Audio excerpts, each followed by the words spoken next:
Hello friends, my self Poonam और आज हम एक नया टॉपिक डिस्कस करने जा रहे हैं जिसका नाम है fundamental duties of Indian citizen.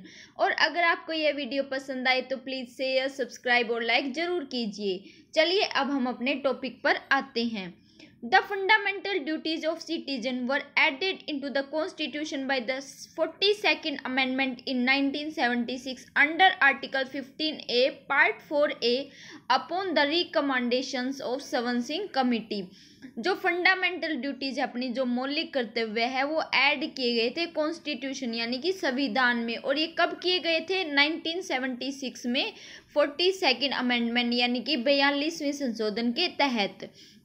और यह पार्ट 4A के आर्टिकल 15A के अंडर आते हैं। और सवन सिंह कमेटी ने इसकी रिकमेंडेशन की गई थी यानी कि सिफारिश की गई थी।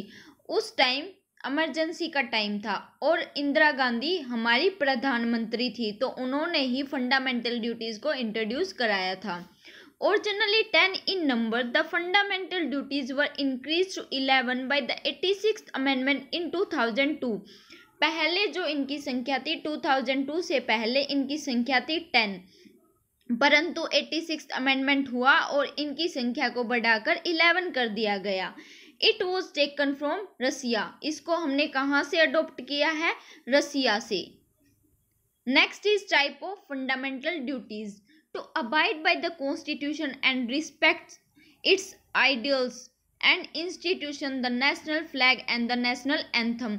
अबाइड होता है मानना। हमें अपने जो कॉन्स्टिट्यूशन है उसको मानना चाहिए, उसकी इज्जत करनी चाहिए और साथ ही साथ हमें अपने नेशनल फ्लैग और नेशनल एंथम की भी इज्जत करनी चाहिए।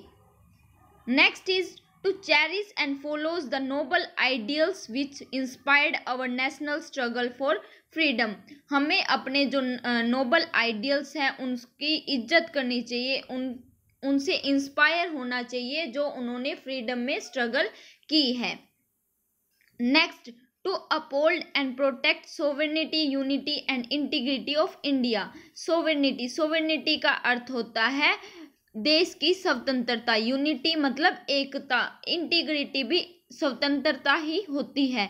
तो हमें अपने देश की एकता, स्वतंत्रता को बचाकर रखना चाहिए। अगला है to defend the country and render national service when called upon to do so. हमें डिफेंड यानी कि बचाव करना चाहिए हमारी कंट्री का दूसरी कंट्री से, और हमें नेशनल सर्विस के लिए हमेशा तैयार रहना चाहिए। अगर हमें बोले कि हमें अपनी जान गंवानी पड़ेगी अपने देश के लिए तो हमें हंसते हंसते कुर्बानी दे देनी चाहिए। Next is to promote the harmony and spirit of common brotherhood amongst all the people of India, transcending religious, linguistic and regional और sectional diversities, to renounce practices derogatory to the dignity of women. हमें भाईचारे की भावना को बनाए रखना है, ना कि किसी का दुश्मन बनना है। भाईचारा रखना है और इसके साथ साथ ही हमें जो औरत है उनकी इज्जत करनी चाहिए, उनके साथ गलत व्यवहार कभी नहीं करना चाहिए। Next is to value and preserve the rich heritage of our composite culture. हमें वैल्यू देनी चाहिए एंड प्रिजर्व बचा कर रखनी चाहिए अपनी संस्कृति को। अगला हम पढ़ेंगे to protect and improve the natural environment including forest, river, wildlife, to have compassion for living creatures.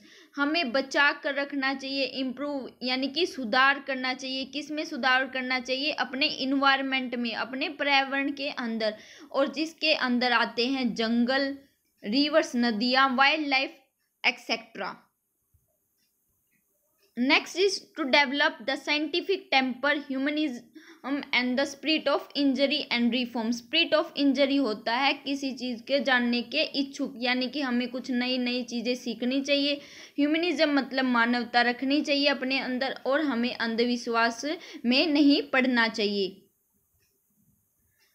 Next is to safeguard public property and to endure violence. हमें पब्लिक प्रॉपर्टी को सेफ रखना चाहिए, ना कि उसको जला देना चाहिए, डिस्ट्रॉय कर देना चाहिए। ये हमारे लिए ही बनाई गई है, तो हमें इसका अच्छे से उपयोग करना चाहिए। गुस्से में आकर इसको ख़त्म नहीं करना चाहिए और हमें वायलेंस के खिलाफ आवाज़ उठानी चाहिए।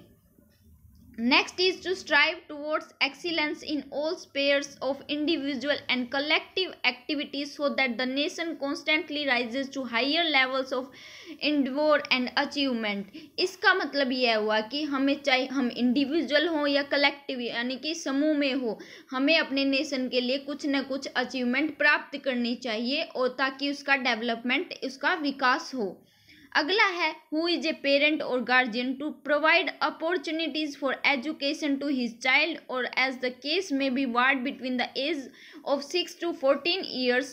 The duty was added in the list of fundamental duties by 86th Amendment to the Constitution of India in the year 2002।